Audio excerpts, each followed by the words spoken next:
Pri. Selamat pagi, Pak Anton. Apa kabar? Baik, Assalamualaikum Pak. Puasanya masih semangat dong ya Pak? Ya, insya Allah semangat. Selalu semangat, belajar semangat dari Pak Anton nih, luar biasa.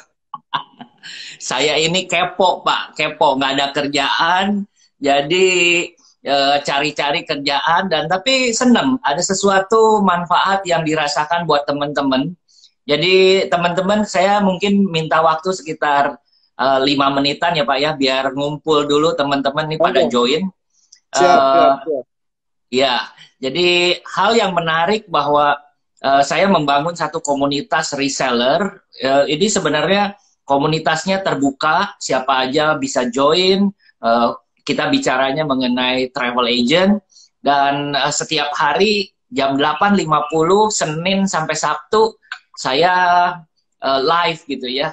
Awalnya nyoba-nyoba Zoom, nyoba ini, nyoba itu, tapi nggak begitu cocok, Pak. Ternyata live story ini satu, gampang dioperasikannya, kedua, jangkauannya kemana-mana, ketiga, sangat-sangat apa ya, friendly menurut saya. Nanti ini juga mungkin buat Bapak jadi inspirasi, Bapak kan ini ngajar, Pak. Jadi bisa ngajar lewat Insta Story gitu ya. Yang menariknya dari Insta Story ini adalah ada rekamannya 24 jam, Pak. Jadi kalau sekarang ini ada yang nggak sempet, misalnya 8.50 atau nanti baru joinnya mungkin 9.30. Nah, ini bisa selama 24 jam. Kalau kebetulan kalau saya karena ini buat komunitas, saya rekam dan saya masukin ke YouTube, Pak, supaya ini lebih kepada edukasi gitu ya. Ini sudah 14. Wah, ini seru nih, Pak. Mas Dipta ini dari Jogja, Pak. Jadi Luar biasa. Arumuci dari Solo, Pak. Lalu Pak Felix dari Cilegon gitu ya. Ini dari mana-mana dan kemarin ada dari Loksemawe gitu ya. Ini juga selalu Loksemawe. Saya pernah ke Aceh, Bapak pernah ke Aceh, Pak? Pernah sampai ke apa? Yang ujungnya tuh Sabang, Pulau eh W. Pulau W. Sabang ya. Ya. Nah, Diundang itu. Aziz. Nah, ini adalah di Loksemawe, Pak. Loksemawe itu Oke. 200 kilometer dari Banda Aceh. Saya bilang, saya nanti mampir deh kalau ke Banda Aceh. Oh, Pak, saya di Loksemawe. Loksemawe 200 kilometer. Waduh, tapi luar biasa, Pak. Dia sangat sekali gitu ya. Oke, Pak, kita sudah 20. Kita Sudah start ya? akan mulai ya, Pak ya. Pak Pri, Oke. ini satu kehormatan buat saya. Kalau Sama-sama. kita offline malahan agak sedikit susah ngatur waktunya. Bapak pergi melulu, saya pergi melulu. Bapak ada, Terutama saya Pak Anton yang susah. selalu Papa sana. Sekarang ini begitu di rumah aja, udah. Saya bilang, Pak, minta tolong. Langsung, yes, gitu ya. Wah, itu senang. Dan ini satu yang bermanfaat buat teman-teman yang lain. Hari ini adalah karena spesialisasi Bapak adalah wisata halal. Eh, Mungkin kita mulai dari yang basic. Apa sih kriteria yang dimaksud wisata halal? Silahkan Pak Pri. Ya. Oke, Pak Anton tadi terima kasih banyak, wah luar biasa nih memang semangat Pak Anton nih. Saya lebih enak panggil Pak Anton apa panggil Pak Teddy ya? Biasanya kalau Anton, lebih Pak. akrab Pak Anton, Pak. Anton. Oke. Ya. Ya, dulu saya ini Pak, apa namanya salah satu apa ya namanya ini agak flashback ke belakang sedikit ya. Mengenal Bapak tuh sebetulnya udah lama, tapi ya saya kan namanya orang kecil ya, jadi ngeri-ngeri gitu ya. Siapa yang nggak kenal Pak Anton ya? Dan ya alhamdulillah Pak Anton pagi ini saya bisa live bahwa Pak Anton sekaligus saya bisa belajar. Salah satu yang saya bisa belajar di Pak Anton termasuk yang saya follow juga apa namanya cuitan Bapak di atau tulisan Bapak di grup Asita kita ya, kan Bapak itu ini benar revolusioner benar ya, apa inspiring benar ya, seperti kegiatan kita pagi ini apa menginspirasi gitu. Dan yang saya satu hal yang apa positif saya petik dari Bapak adalah semangatnya itu, Pak. Ya, saya rasa apa di saat-saat seperti ini yang punya terobosan atau punya apa bisa dikatakan kegiatan positif kan bingung kita mau cari kegiatan apa gitu ya. Dan Pak Anton mulai apa RTA ini ya, saya rasa ini satu apa ya good idea bener. Dan ya saya berharap insya Allah suatu saat ini bisa menjadi apa ya seperti marketplace ya nantinya ya Pak ya, Iya, gitu ya Pak. partner, Pak. Partner, produk Bapak saya jualin, Pak. Luar biasa Pak, itu luar biasa. Sekarang memang ininya apa dunianya dunia digital Pak, ya kan. Offline mungkin kita udah dulu mungkin zaman-zaman tahun 90-an ya saya juga ngalamin dulu kan sebelum ada era apa Facebook, Instagram, dulu kan kita pameran seperti kayak gitu-gitu ya Pak. Ya, brosur, cetak segala macam. Sekarang kan dunianya beda ya. Jadi luar biasa nih Pak Anton. Terima kasih. Saya dapat kesempatan pagi ini untuk kita sama-sama diskusi, terutama saya yang belajar sama Pak Anton. Oke Pak Anton, saya ingin jawab pertanyaan Bapak sekaligus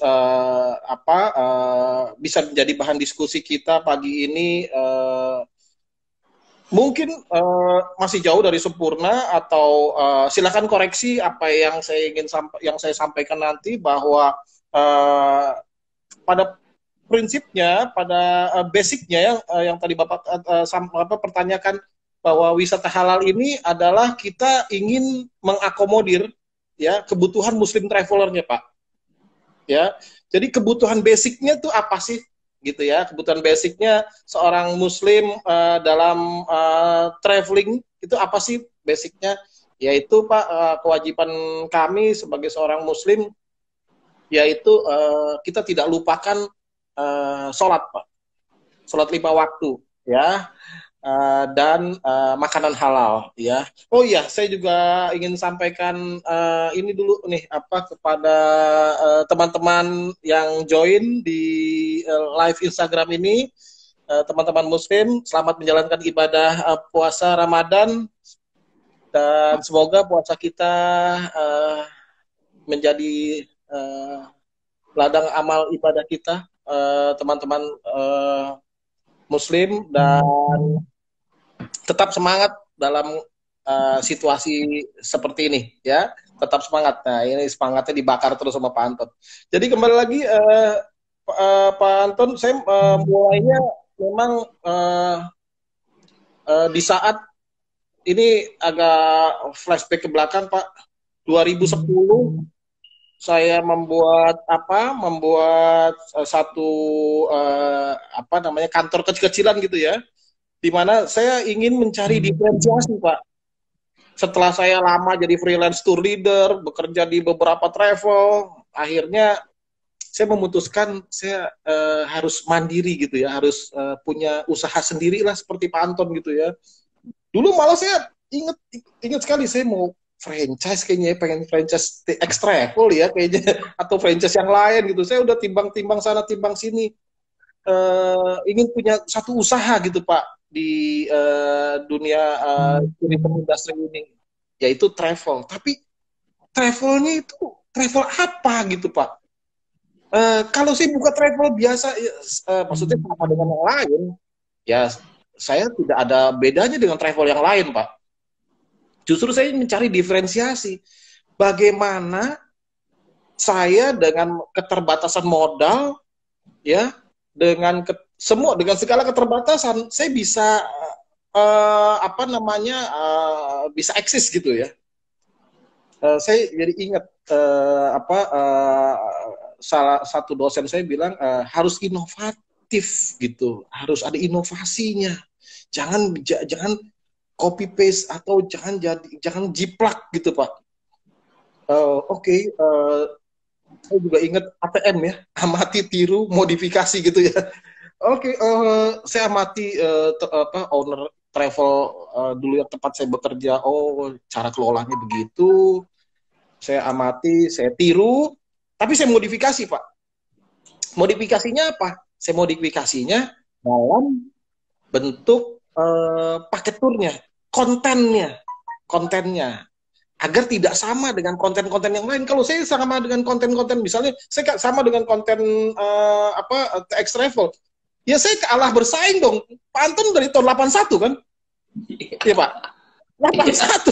81 itu saya masih SMP Pak. Jadi saya nggak mungkin head to head dengan gajah gitu ya. Dari segi permodalan, dari segi pengalaman, saya pasti kalah. Maka daripada itu saya buatlah diferensiasi. Nah, diferensiasi itu di mana diferensiasinya gitu kan? Kalau modal ya jelas saya kalah sama Pak Anton atau kalah dengan yang lain-lain.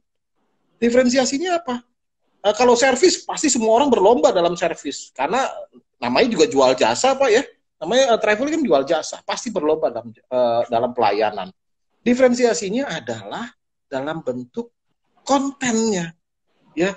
Di mana saya ingat 2010-an itu travel Muslim, ya, mereka kan fokusnya hanya umroh dan haji, Pak. Betul nggak, Pak? Umroh dan haji, kalaupun ada rute atau destinasi di luar umroh dan haji itu biasanya Aqsa, ya, karena di sana ada masjid ketiga, atau Turki. Ya karena kalau mau umroh biasanya kalau pakai Turkish ya transit di Istanbul sekalian city tour deh, ya kan? Atau Dubai, Abu Dhabi. Karena kalau pakai Etihad atau pakai Emirates ya transit di sana sekalian city tour deh. Tapi bagaimana dengan destinasi-destinasi lainnya, termasuk juga destinasi Nusantaranya, ya? Karena selama berpuluh-puluh tahun travel Muslim ini dia tidak tidak sentuh destinasi lain, Pak. Termasuk juga travel Bapak, saya rasa. Betul nggak? Ya, travel Bapak kan namanya travel leisure umum, ya kan? Kalau umum kan ya tidak ke masjid toh pastinya ya. Tidak juga mungkin tidak ke gereja juga kan, Pak ya. Semua umum ya. Destinasi hanya ke objek wisata kan. Seperti itu. Jadi poinnya adalah kita buat itinerary-nya, ada sholat di masjid-masjid yang ada di negara tersebut, ya. Meskipun kita tidak bisa sholat 5 waktu karena keterbatasan waktu kan Pak ya. Kalau subuh bisa di hotel, maghrib bisa di hotel, tapi kalau siang zuhur asar biasanya kita kodok atau kita gabungkan Pak. Jadi poinnya adalah kita mengenalkan masjid-masjid, termasuk kita mengenalkan masjid-masjid yang ada di negara tersebut, dan tentunya kita strictly dengan makanan halal, Pak. Nah, lalu pertanyaan ini berkembang, Pak. Bagaimana mencari oke, kalau masjid mungkin banyak gitu ya, atau bukan banyak, artinya kita bisa nemukan ya. Ada juga kota-kota yang nggak ada masjid juga ada. Kita ketemunya hanya sebuah musola kecil atau masjid kecil gitu ya. Malah satu ruangan yang bukan masjid atau bukan musola itu dijadikan tempat untuk sholat, itu juga banyak karena kita menjadi minoritas di sana. Tantangannya itu selain menemukan masjid, yaitu restoran halal, Pak. Restoran halal yang bercita rasa atau yang masuk di lidah kita, Pak. Karena kan restoran halal yang ada di negara-negara sana, katakan di Eropa ya, gitu kan didominasi oleh makanan Middle East ya, makanan Maroko, makanan Libanon atau makanan Arabik gitu ya. Yang mana kalau Bapak traveling 14 hari atau 18 hari makan seperti itu terus ya, pertanyaan saya, apa kita bisa makan seperti itu? Pasti angkat tangan, Pak. Enggak. Hari pertama, hari 2 kita bisa makan, Pak. Hari ketiga, keempat mereka udah teriak, saya pengen nyari nasi putih. Betul nggak, Pak? Kurang lebih sampai situ dulu, Pak. Itu untuk basic. Iya, saya ada kenangan khusus tentang wisata halal ini, Pak. Jadi saya charter pesawat 2016. Saya tidak begitu punya fokus ke wisata halal karena 2016 pada waktu saya charter cuma 13 kali dalam 1 tahun. Dan penuh. Sebulan sekali, hampir 2 kali ya. Iya. Oke. Begitu saya masuk ke 2017, dari seminggu sekali menjadi seminggu 3 kali. Nah, ini. Artinya naik kan permintaannya kan? Bukan, pesawatnya dinaikin, Pak. Permintaan belum, Pak. Kita masih, jadi kita bikin dulu available produknya seminggu 3 kali, seminggu 3 kali pesawatnya, Pak. Jadi seminggu 3 kali itu adalah back to back begitu ya. Pesawatnya ada 3 seminggu itu.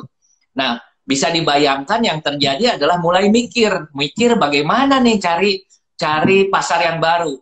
Pasar yang baru yang saya lihat adalah wisata halal. Nah, saya mulai lakukan. Saya membutuhkan 6 kali, Pak. Saya sampai 6. Apa yang mendasari Bapak mencari pasar di wisata halal? Apa yang mendasarinya, Pak? Ini menarik nih masalah. Karena grup saya tidak ada yang Muslim, tetapi mulai. Kalau dulu saya mengatakan, oke, mereka tanya, makanannya halal nggak? Kita bilang, nopok. Ya, itu udah biasa gitu, nopok. Tapi ternyata kriteria halal bukan nopok. 2 hal yang berbeda gitu ya. Masuk ke restoran, ada B2-nya, nggak mau masuk, Pak. Nggak mau masuk. Yang masaknya bukan Muslim dalam tanda petik, bukan di restoran Muslim, dia berpikir, nggak mau masuk gitu kan. Oh, aduh, saya mau mengembangkan pasar, lalu saya mulai. Hainan itu pulaunya kecil, Pak. Cuma memang turisnya yang datang ke Pulau Hainan 10 kali daripada yang turis datang ke Bali. Jadi memang besar sekali. Tetapi dia punya yang mayoritas yang datang itu domestik dari China. Sehingga nggak ada istilah perlu makanan Muslim. Tetapi menariknya di sana ada 20.000 Muslim. Dari 3 juta 20.000. Dan ada kampung-kampung Muslimnya. Nah, saya mulai cari. Nah, ini saya mau cerita ke teman-teman betapa bukan hal yang gampang bikin wisata halal itu. Saya survei sampai 6 kali, Pak. Pertama, saya survei dengan manajer saya. Dia Muslim. Lalu saya bilang, ayo kita survei. Di China, Pak, makan siang, makan malam, di meja itu ada bir, Pak. Betul. Nah, bir itu adalah ada wine. Ini pertanyaan saya kan waktu awal adalah bir boleh nggak? Manajer saya bilang dia Muslim, nggak apa-apa Pak, ada bir di situ kita nggak usah makan gitu kan? Saya pikir kalau salah bagaimana gitu kan? Satu hari saya mengundang satu pesawat itu diisi oleh Asita, Pak, dari seluruh Indonesia, 34 provinsi. Di situ kan campur, segala agama ada di situ. Karena dari Indonesia, benar-benar dari Sabang sampai Merauke. Yang menarik adalah ada sekelompok kecil yang tidak makan, Pak, selama 2 hari. Jadi makan pagi dia di hotel bisa pilih, tetapi makan siang begitu ngelihat menu ada B2, ada babi, nggak makan. Makan malam ngelihat menu, walaupun makanan keluarnya nggak ada babi, Pak, nggak dimakan. Waduh, hari kedua, hari ketiga saya baru tahu. Bapak bayangin gitu ya, saya sebagai organizer mengundang seluruh Asita dari Sabang sampai Merauke, ada kurang lebih mungkin sekitar 7-8 orang yang sangat ketat. Saya deg-degan, Pak. Deg-degan, lalu gimana? Waktu itu kita mengundang ketua asosiasi Muslim di Hainan. Kebetulan dia bisa bahasa Inggris karena sekolahnya di Abu Dhabi. Lalu saya nanya ke dia, gimana dan lain sebagainya. Nah, itu dapat pencerahan luar biasa. 1, pokoknya di meja nggak boleh ada bir gitu ya. Persoalan makan atau tidak boleh. Itu ada, dia kasih ayat-ayatnya gitu ya. Yang kedua, dia tunjukin. Saya ke kampung Muslim. Bayangin, Pak, di kampung Muslim dia aja bisa nunjuk. Ini ada kurang lebih 40 restoran Muslim, tapi hanya 2 yang menurut dia halal. Kaget nggak, Pak? Kita kan bingung. Kita orang asing ngelihat ke situ restoran ada 40 berjejer. Dan di kampung Muslim, Pak. Bukan di kampung yang lain. ternyata cuma ada 2 restoran. Nah, dari situ mulai saya butuh 6 kali. Setelah itu baru sekarang itu udah lancar, Pak. Ke Hainan, kalau Luar ke biasa. Kunming, ya kalau ke Kunming aman, Pak. Karena Kunming itu Iya. tempat lahirnya Iya. Laksamana Muhammad Cheng Ho gitu ya. Betul. Itu aman. Lalu ke Inner Mongol, Ningxia, itu Iya. juga provinsi Muslim, jadi aman. Iya. Ke Iya. Muslim Quilin, kan banyak. iya, ke Betul. Quilin juga aman, Pak. Ternyata Quilin itu banyak Muslimnya. Nah, jadi saya mau cerita bahwa bikin wisata halal itu nggak gampang. Saya appreciate banget ke Bapak bikin terobosan seperti begini. Pak, ceritain sedikit dong, Pak. Kalau di Asia yang paling susah bikin bikin wisata halal kemana, Pak? Oke, Pak Anton, terima kasih. Ini apa pengalaman yang luar biasa ini dalam rangka memfasilitasi kebutuhan Muslim traveler. Yang mana sebetulnya ini juga menjadi satu opportunity, Pak. Sebetulnya kalau kita lihat secara ini ya, apa namanya mau dibuat kita bicara bisnis, ya karena apa? Mayoritas penduduk Indonesia kan Muslim, Pak. Pasarnya besar sekali, Pak. Ya kan? Sampai-sampai Pak Gunung Titlis di Swiss Pak, di Gunung Titlis ya di Swiss ya, itu dia punya restoran halal Pak di gunung loh Pak, di Swiss Pak. Ya memang semuanya pakai proses ya. Kita audiensi terus, kita bicara panjang lebar bahwa potensi Indonesia itu luar biasa marketnya ya, dan ekonominya kan cenderung membaik terus ya. Ininya apa segmen orang untuk yang travel itu kan meningkat terus dari yang level menengah ke atas sampai yang menengah menengah pun naik gitu ya. Dan jalan-jalan itu mudah menjadi tren sekarang begitu ya, bukan seperti 10-15 tahun yang lalu atau 20 tahun yang lalu. Jadi saya juga termasuk, saya juga apresiasi juga Bapak melakukan hal yang sama seperti kita lakukan untuk destinasi di Mongol, Hainan. Saya juga sudah ke sana. Terima kasih Pak Anton. Waktu itu saya juga join kan di grup Pak Anton ke Hainan. Termasuk saya juga belajar ya di sana. Karena begini Pak, saya pun memulainya itu apa namanya ya berdarah-darah juga seperti Pak Anton juga. Saya bukan saya survei, tapi saya membuka market ini sampai-sampai istri saya nanya, nanti laku enggak? Seperti itu. Bisa laku enggak? Kamu sekarang enggak ada kerjaan apa-apa loh. Dulu kan saya freelance tour leader Pak, lama. Freelance outbound tour leader ya. Jadi bawain grup orang gitu ya, grup Bapak misalnya gitu ya, terutama outboundnya ya.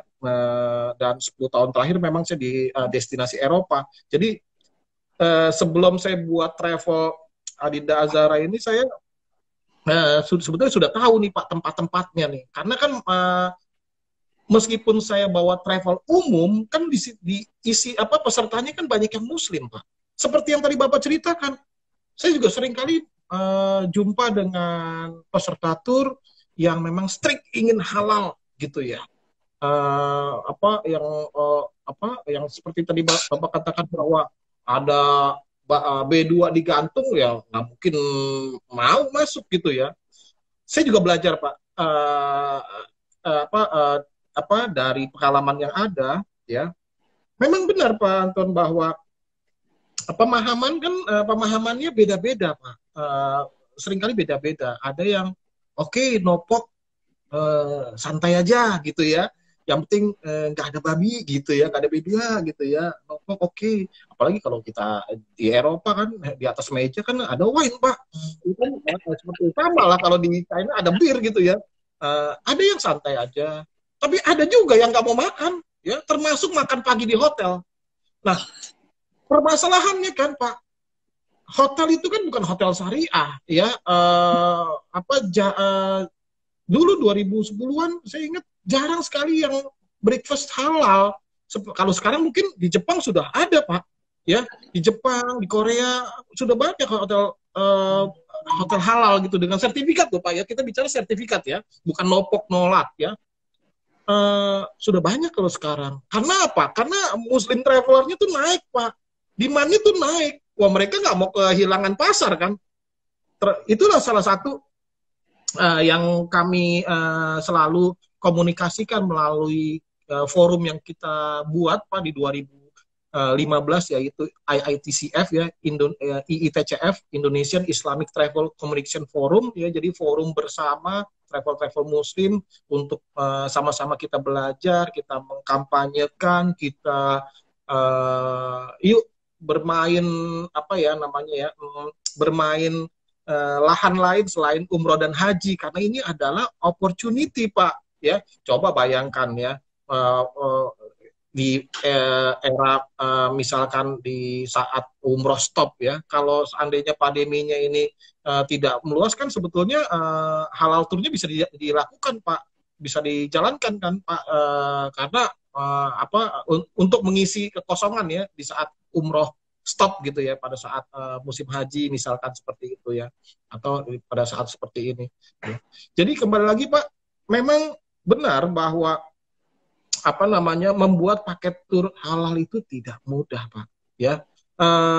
Saya pun sampai membuat satu buku namanya Muslim Travel Solution, yang mana ini sebetulnya bukunya ya buku jauh dari sempurna, tapi saya mulai Pak, saya mencoba mulai Pak, karena saya lihat kembali lagi yang tadi saya sampaikan, 2010 itu 2011, aduh saya prihatin gitu ya.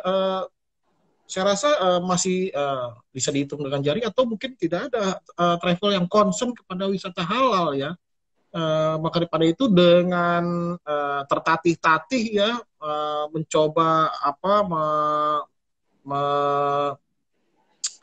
menyampaikan kepada klien-klien kami gitu ya, bahwa oh ini kita begini loh, itinerary-nya seperti ini, dan makanannya seperti ini. Lalu kita juga mencari terobosan Pak, bagaimana kita makan itu ya nyaman Pak, bagi para pemeluk agama Islam dalam traveling itu nyaman makanannya, karena mereka awalnya memilih makannya itu masak Pak, masak sendiri ya di hotel, sendiri di hotel, bawa gitu ya, bawa bekal gitu ya.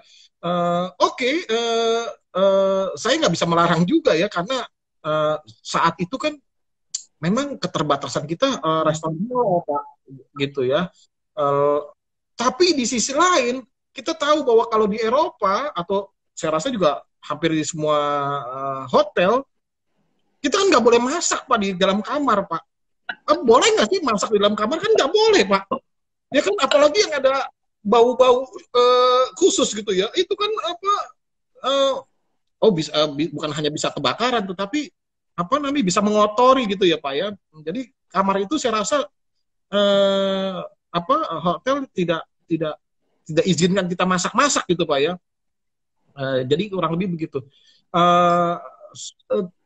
Lalu sambil berjalan saya mencari ini Pak, mencari jalan keluar, solusinya apa sih ya, agar mereka bisa jalan-jalan dengan nyaman ya, sholatnya tidak ketinggalan, lalu makanannya ini gitu Pak. Nah, salah satu terobosan yang saya lakukan Pak adalah saya menggandeng teman-teman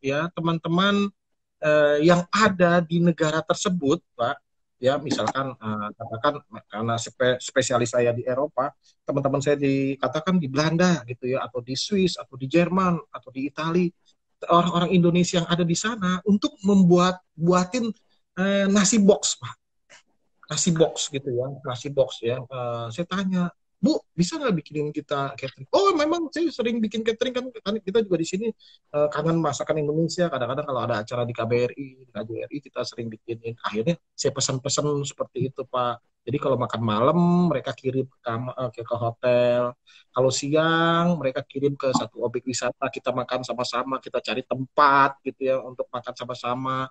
Dan itu memang juga ada keterbatasannya juga, karena kalau winter susah kan Pak, kalau makan di tempat terbuka dingin begitu ya. Sementara kalau kita mau makan di dalam bus nggak bisa nggak bisa terima kita makan di dalam bus. Nah ini juga satu tantangan Pak. Seperti itu. Maka daripada itu ya kita pinter-pinter kita mencari solusinya lah, solusinya lain lagi kita pakai masjid untuk makan, minta izin untuk kita makan di sana dengan nasi box tersebut. Meskipun juga ada beberapa klien kita yang bilang, aduh ini nggak proper ya, masa jalan-jalan makannya nasi box gitu ya, makannya harus di restoran yang ini dong gitu ya. Ada juga seperti itu ya Pak. Jadi memang kita harus lihat tipikal klien kita Pak. Kita mau bermain di segmen mana ya, dan di di destinasi mana. Karena kalau kita main di Turki, saya rasa kan nggak masalah Pak, makanan halal itu di sana nggak masalah ya, Turki, Dubai seperti itu ya. Asia pun saya rasa juga tidak terlalu sulit Pak ya, kalau seperti kita tur di Malaysia atau tur di Hong Kong banyak makanan halal ya, atau di Singapura gitu ya. Yang kesulitannya itu adalah pada saat di mana negara-negara kita menjadi minoritas Pak. Seperti kita di Eropa Utara Pak ya, di Skandinavia ya, itu kan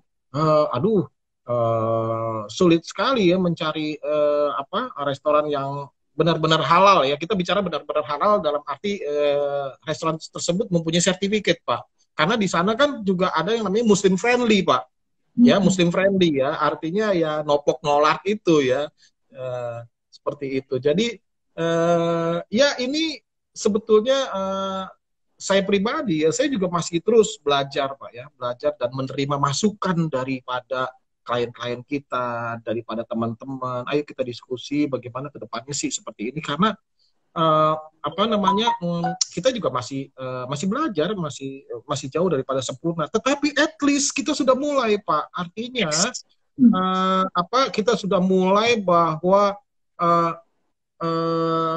kebutuhan Muslim traveler ini kita akomodir dalam rangka memberikan rasa nyaman dalam travelingnya gitu ya. Karena mereka kan juga bukan hanya mau umroh dan haji Pak, mereka juga mau jalan-jalan Pak.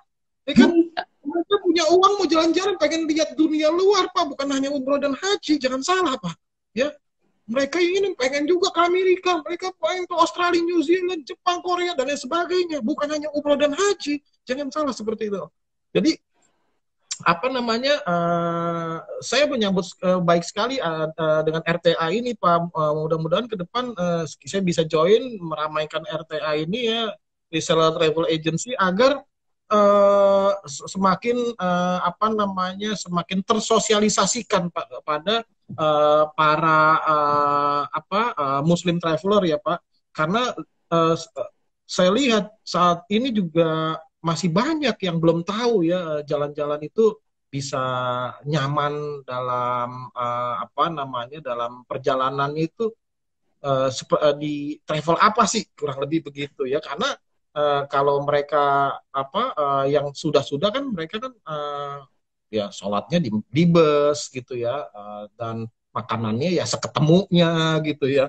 Nah ini yang membuat keprihatinan saya, termasuk juga ini menjadi satu opportunity, sekali lagi menjadi satu opportunity ya, atau lahan yang bisa digarap Pak, yang bisa digarap, dan ini marketnya luar biasa sekali Pak. Termasuk juga wisata halal Nusantara ya, bukan hanya mancanegara, termasuk juga Nusantara. Tapi kalau di Indonesia kan karena kita mayoritas penduduknya Muslim, mencari restoran halal di Indonesia tidak sulit ya, karena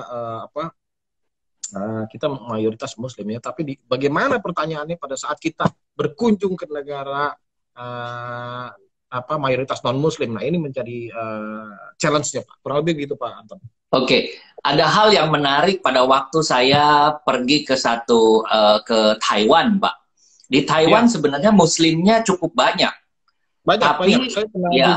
Tapi saya punya kendala pada waktu itu adalah restoran Muslimnya itu lagi Pak. Jadi nggak punya pilihan, menunya itu lagi. Nah, hal yang menarik pada waktu itu peserta tur saya, jadi kadang-kadang kita itu mesti belajar dengan peserta tur juga, karena mereka pengalaman kita itu kadang-kadang pakai kacamata kuda, nggak ngelihat kiri, nggak ngelihat kanan, lurus aja gitu. Lalu salah satu peserta tur bilang, Pak, saya lagi baca nih. Jadi mereka baru pertama kali ke Taiwan. Saya lagi baca bahwa di Taiwan itu ternyata banyak vegetarian. Banyak Ya, yang makan vegan. Jadi vegan di atas vegetarian. Kita coba ya, dong, Pak. Itu pasti halal katanya. Saya bilang, ya jelas itu pasti halal karena nggak ada binatang sama sekali gitu ya. Waduh, Pak. Ternyata, jadi ini informasi juga buat teman-teman semua, khususnya di negara Taiwan, itu industri vegetarian dan termasuk ke level yang lebih tinggi di mana itu vegan, itu banyak. Jadi, saya eh, mungkin 3 hari pertama makannya adalah di Muslim restoran. Tapi begitu setelah itu, dia bilang, Pak, kita pindah ke vegan, ke vegetarian. Terus saya bilang, kenapa? Kita bisa makan daging segala macam. Tapi kan semua kan dari tepung gitu ya. Itu pengalaman. ya, Yang kedua adalah, pada waktu saya di China, ternyata juga sama, Pak. Cari restoran Muslim itu susah. Tapi cari vegetarian food lebih gampang. Karena mereka betul. masih ada yang Buddhisnya gitu ya, di mana Ya, mereka makan kelompoknya masih vegetarian. nggak makan daging gitu ya. Nah, Betul. sama kayak pada waktu saya bawa Muslim ke Israel, Pak. Mereka Ya, tanya, Pak, kosher itu apa sih? Saya bilang, wah, kosher mah udah mirip kayak halal. Dan malahan dalam hal-hal tertentu lebih ketat lagi. Kita nyoba dong, pasti halal kan? Oh, saya bilang, pasti halal. Kalau kosher, nah ini jadi seru juga, Pak. Hal-hal yang seperti kayak begini sebenarnya menjadikan kita berkembang. Dari satu, kedua, ketiga. Ini ada yang kasih komen dari Pak Bob. Eh, Pak Bob bilang dia pada waktu bawa susah sekali, bawa ke Hong Kong, ke China, lalu dia bawa bekal gitu ya. Nah ini Pak ya. Dipta dari Jogja, lebih aman bawa bekal sendiri atau cari wisata restoran halal? Mas Dipta udah dikasih tahu tadi nyari restoran tuh susah gitu ya. Kalau bawa bekal itu lebih susah lagi. Coba misalnya 40 orang, gimana Pak mau bawa bekal? Silakan Kalau Pak. bawa, ya, jadi gini, kalau saat ini ya, saat ini sih saya merasakan alhamdulillah lebih mudah kalau saat ini, Pak. Saat ini lebih jauh lebih mudah karena ya ada Mbah Google gitu ya. Memang beda sekali dengan 10 tahun yang lalu ya pada saat saya Hmm, memulai ya. Ada Mbah Google, kita bisa searching, nyari apa, restoran halal, nyari apa, masjid, ya tinggal googling aja. Lalu yang kedua adalah saat ini sudah banyak Pak, apa namanya, eh, restoran halal yang termasuk tadi saya ceritakan Pak, di Gunung Titlis itu Pak, di ya. Swiss. Mereka itu takut Pak kehilangan market Muslim Pak, ya. Kita udah sering kali audiensi dengan mereka, kita sampaikan bahwa kita ini dari Indonesia, kita selalu kalau ke kita Gunung Titlis kita mau makan di gunung Pak, ya, di restoran Panorama. You ini dong provide halal halal menu dong. Karena kalau you kasih halal menu, uh, saya yakin nanti tingkat kunjungannya pasti akan naik Pak. Saya bilang begitu sama mereka. Mereka kaji, lalu mereka diskusi dengan kita melalui forum yang tadi saya sebutkan, IITCF itu Pak, ITCF itu. Dan alhamdulillah 3 tahun yang lalu saya rasa ya 2017 akhir mereka membuat menu halal Pak, dan itu memang perlu investasi kan Pak ya, karena membuat menu halal itu kan mereka harus investasi banyak hal Pak, termasuk sertifikatnya ya, karena untuk mendapatkan sertifikat halal tersebut Kak itu kan ada prosesnya Pak ya, karena kalau kita bicara halal itu kan dari bahan bakunya mereka dapatkan dari supplier yang halal ya, lalu pengolahannya Pak tidak bisa dicampur ya dengan dengan yang lain, kurang kurang lebih seperti itu Pak. Jadi mereka investasi. Nah, hal tersebut juga kita sampaikan Pak kepada Accor Group Pak, kepada grup hotel ya. Saya bilang gini, Accor Group kan itu yang membawahi banyak hotel Pak, brand hotel kan Pak ya, termasuk Ibis, Mercury dan lain sebagainya ya.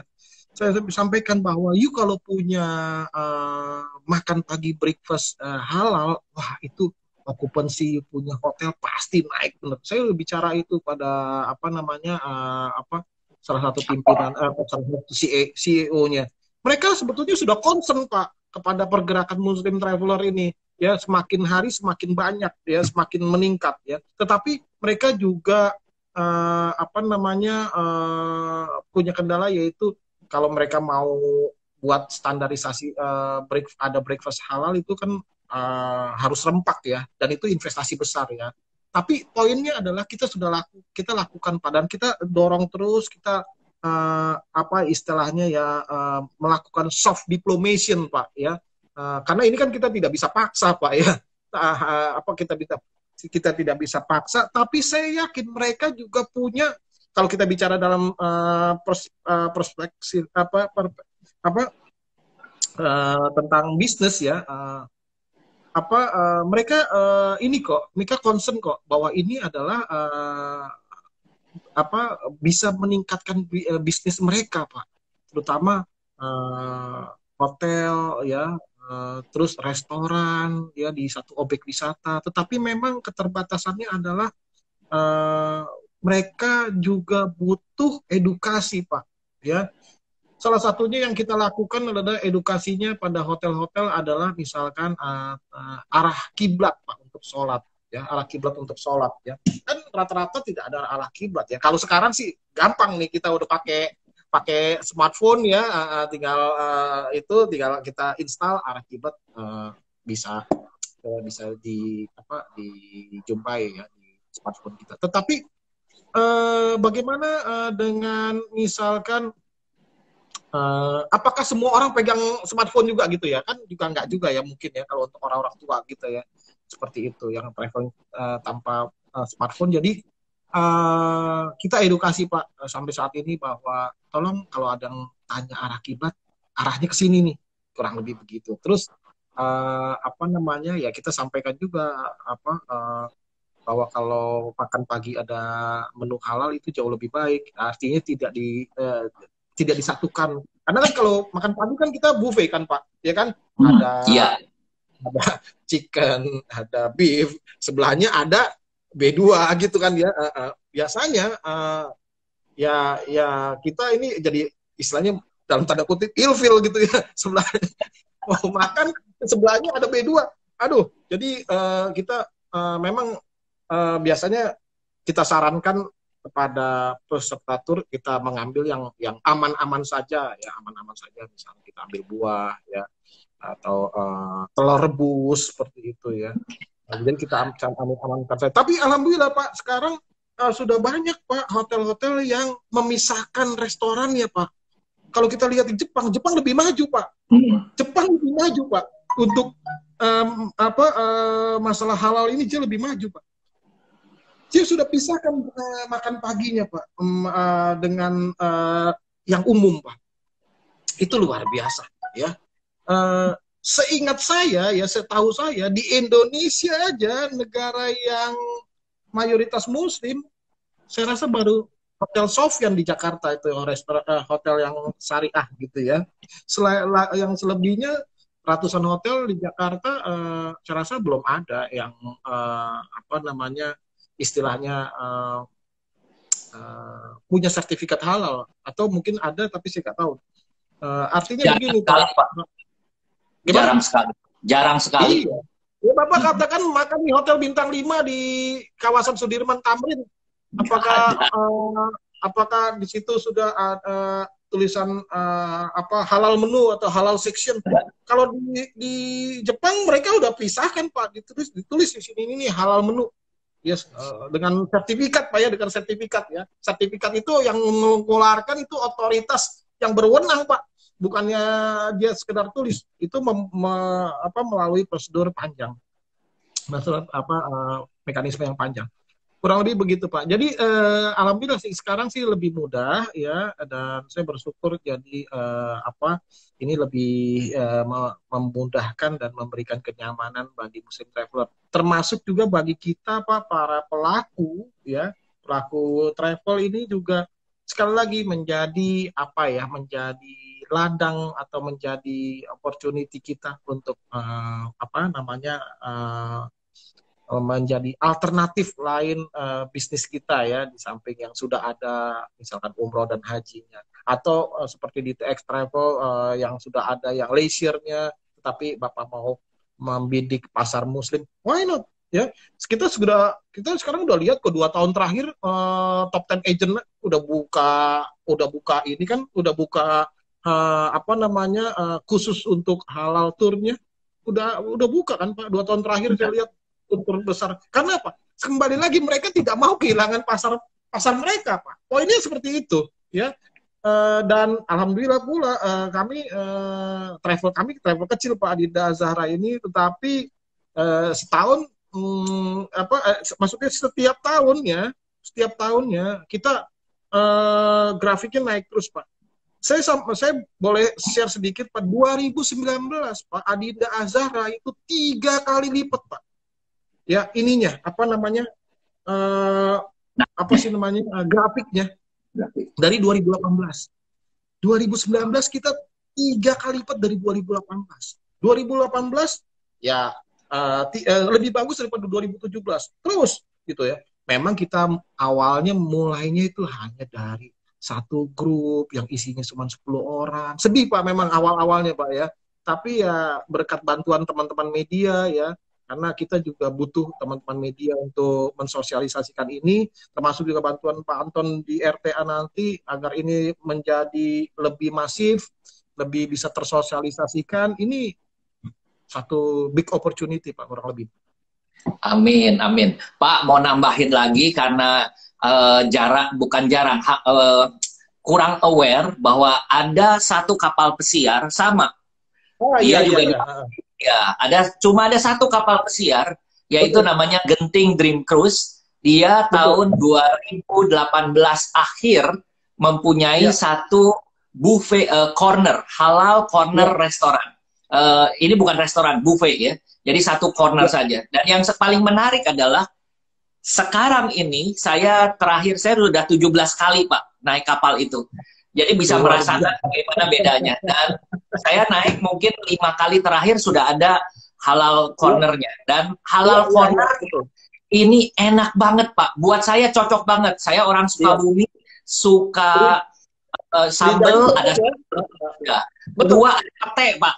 Ada pete, ada lalap gitu Pak. Terus ada sop buntut. Di sana namanya bukan sop buntut Pak, sop ekor gitu ya. Waduh, Pak, saya bacain ini udah banyak komen dari Sari Suryanti. Priyadi sangat konsen sekali dengan wisata halal. Emang perintis Indonesia hanya Pak Priyadi. Yes, Ciayu ya. Kita banyak belajar, makanya saya undang ke sini dari Bapak Ki. Perbandingan kos wisata biasa dengan wisata muslim, gambarannya gimana Pak? Berapa persen biaya perbedaannya? Oke Pak, nanti tahan dulu. Ini ada Pak Ferry Dahsyat. Nah, Pak Ferry Dahsyat ini luar biasa Pak. Dia sebenarnya jagoan properti Pak. Namanya pendekar properti Pak. Tapi memang dia tukang jalan-jalan juga. Saya racunin dia Pak supaya jalan-jalan terus. Nah, dia tanya begini. Apa paketnya supaya travel tidak pusing? Oh, maksudnya supaya tidak pusing dengan makan siang, dengan makan malam, dikasih cashback aja, Pak. Jadi mereka bebas cari sesuai keinginan, dan banyak fast food internasional sana yang biasanya halal. Tergantung juga, ada yang ada, ada yang enggak ya, Pak ya. Nanti saya jawab, Menarik ini, menarik. Iya. Terus, nah ini Pak Bob. Jepang negara paling siap dalam halal meals. Mulai dari kedatangan barang halal di pelabuhan sudah dipisah. Jepang peluang mendapatkan halal di Asia. Yes, oke. Pak, silakan Pak. Tadi berapa perbedaannya dan di cashback? Oke. Terima kasih. Nah, ini mungkin yang tanya perbedaan kos makanan halal dengan yang katakan nopok gitu ya. Itu mungkin pelaku nih atau travel nih ya, karena mungkin beliau juga sudah merasakan bahwa untuk makanan halal memang lebih mahal Pak daripada katakan kita makan di Chinese food gitu ya, katakan di Eropa ya. Kalau kita makan di Eropa, Pak, di Chinese food itu dengan makan table set gitu ya, itu berkisar antara 7 sampai 10 euro per pax ya, per orang ya, 7 sampai 10 euro. Tetapi itu tidak bisa kita dapatkan untuk menu halal, Pak. Memang menjadi operation cost kita menjadi lebih mahal, Pak. Jadi gini, kalau kita bikin paket tour ya kan, kita kan ngitung quotation, Pak ya. Quotation kita kan salah satu isinya adalah mengenai meals kan ya. Jadi harga quotation kita memang jadi agak lebih tinggi daripada harga tour umum yang kita biasa, misalkan kita makan di Chinese food gitu ya. Karena apa? Nah ini karena satu, kalau menu halal itu otomatis mereka mendapatkan bahan bakunya atau dagingnya, ayamnya itu dari supplier halal, ini Pak ya, dari supplier halal, dari bukan yang sembarangan, Pak ya. Nah di negara-negara tertentu itu kan supplier halal itu kan tidak banyak, Pak, ya kan, mungkin 1, 2, 3 tergantung negaranya ya. Nah untuk mendapatkan apalagi kalau pada saat kesulitan gitu ya mendapatkan bahan bakunya, harga pasti akan naik dan seperti itu, Pak. Jadi tidak umum gitu ya, tidak umum seperti yang mudah didapatkan untuk restoran umum, kurang lebih begitu. Itu salah satu kenapa halal makanan halal itu agak lebih naik. Perbedaannya mungkin bisa di 10-15% ya. Untuk harganya ya. Nah, kita mensiasati bagaimana kita juga bisa bersaing dengan harga leisure yang umum ya, agar para peserta kita tidak teriak gitu ya, kok mahal nih yang halal tour nih ya. Meskipun mahal pun mereka juga pergi, Pak. Ya, nggak ada pilihan. Nggak ada pilihan, Pak. Karena mereka begini, oh ya udah deh, nggak apa-apa, mahal sedikit nggak apa-apa, yang penting halal. Betul. Kurang lebih seperti itu, Pak. Ya, kecuali yang tadi tuh ada pertanyaan bahwa kasih cashback aja, mereka makan sendiri masing-masing. Belum tentu juga itu menjadi satu solusi yang baik, Pak. Karena begini, Pak. Ya, namanya satu grup tour ya. Ini beda dengan kita membawa keluarga kita, Pak. Hanya 4-3 orang, 7 orang, 5 orang. Satu grup tour 40 orang, dikasih cashback, mereka cari makan sendiri. Kita kan harus bermain dengan time management, Pak. Ya kan, waktu makan siang yang harusnya 35 menit, 45 menit, 1 jam, itu bisa molor 2,5 jam, Pak. Karena apa? Karena mereka cashback, ya, karena mereka mencari makanan masing-masing. Ya, udah begitu antrinya dan lain sebagainya, mereka nggak tahu mau makan apa. Kita nggak mungkin sulit juga mengikuti selera mereka satu-satu, kan kurang lebih begitu, Pak. Kalau kita sudah arrange sebelumnya di satu restoran ya, mereka sudah prepare, datang mereka langsung bisa makan, Pak, bisa on time ya kan, langsung habis makan jalan lagi. Kan kita di sini bermain dengan waktu, Pak. Kita kan ada itinerary yang kita harus jalankan sesuai dengan timingnya. Kita punya time management yang ketat, Pak. Apalagi kalau di Eropa itu pemakaian busnya hanya bisa maksimum 12 jam. Itu termasuk lunch, termasuk dinner, termasuk objek wisata, termasuk sholat, dan lain sebagainya. Perjalanan dari titik A ke titik B, dan lain sebagainya. Maka daripada itu, seorang tour planner dia harus pengalaman di lapangan, Pak. Ya, saya kadang-kadang sedih, Pak. Banyak travel, mohon maaf saya nggak usah sebutin travelnya. Dia tulis itinerary sebanyak-banyaknya itu hari ya.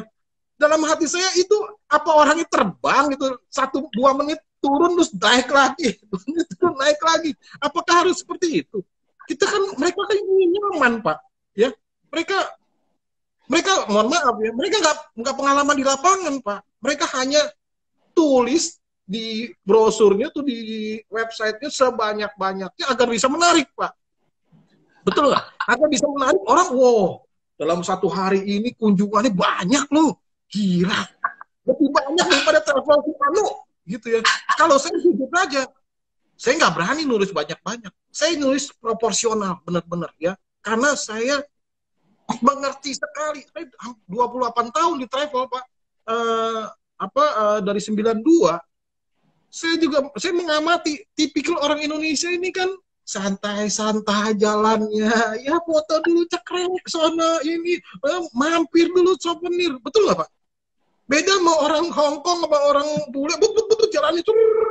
Oh, grup-grup Jepang tuh, oh, kompak gitu ya. Betul nggak? Kita ini orangnya santai gitu, Pak. Nggak perlu juga terlalu banyak sejarah, tetapi yang penting ada selfie, ya kan, makanan enak, dan jalannya santai-santai, pelan-pelan. Nggak bisa dibikin gerubak-gerubak. Kurang lebih seperti itu, Pak. Jadi, kita juga harus memahami karakter daripada klien kita, Pak, dan kebutuhan mereka.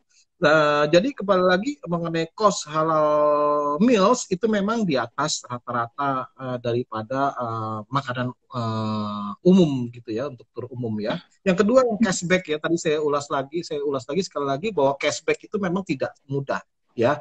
Memang kita juga lakukan cashback ya, tetapi kita tidak bisa tiap hari cashback. Ini tur apa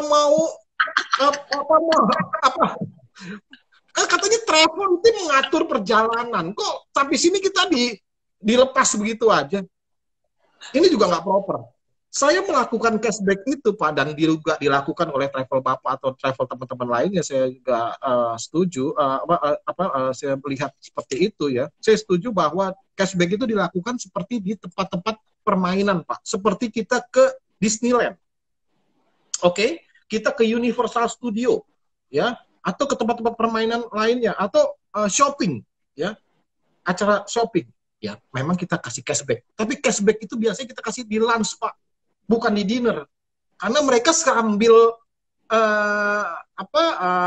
menikmati wahana permainan, sambil mungkin mereka mau take away ini makanannya dan lain sebagainya. Karena sulit, Pak, kalau di dalam satu tempat objek wisata, permainan seperti itu ya, kita kumpulin mereka untuk lunch bareng-bareng. Yang satu masih dinyangkut di sana, yang satu masih nyangkut di sini. Ya kan, di wahana ini, wahana itu, yang satu masih nyangkut di toko ini, yang satu masih nyangkut di toko itu. Sulit. Ya makanya kita kasih cashback agar waktunya lebih efisien dan mereka lebih leluasa dalam memilih. Tapi kita juga harus jelaskan juga nih, restorannya ini aja. Biasanya kalau sebelum kita berikan mereka waktu free time, kita kasih mapnya, Pak. Kita kasih mapnya nih. Ini restorannya ya, ini ada ini, ada ini, ada ini. Tapi kita kasih tahu bahwa ini pasti antri panjang loh. Gini. Biasanya kita juga brief juga sebelum kita berangkat atau satu hari sebelum keberangkatan ya. Jadi kita ini kan ada SOP-nya, Pak. Perjalanan ini semuanya ada SOP-nya ya. Ada SOP-nya ya.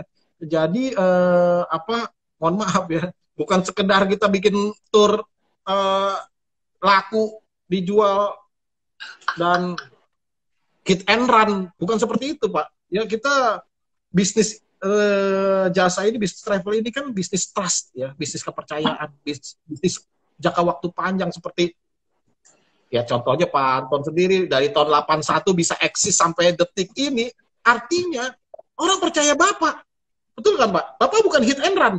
Ya kan, kredibilitas Bapak itu sudah diakui ya, termasuk saat ini kita diskusi, kalau saya nggak respect sama Bapak, saya ngapain diskusi beginian enggak. Kurang itu begitu. Karena iya, Pak, karena ini 60 menit adalah selesai, tinggal 25 detik lagi. Jadi terima kasih, Pak. Mohon maaf, ini luar biasa ya. Yang ikut 50-an lebih, mungkin nanti saya lihat berapa banyak yang viewernya ya. Bapak Ibu, terima kasih. Sampai ketemu lagi. Pak, terima kasih. Terima kasih. Ya. Assalamualaikum. Terima kasih Pak Anton. Sukses.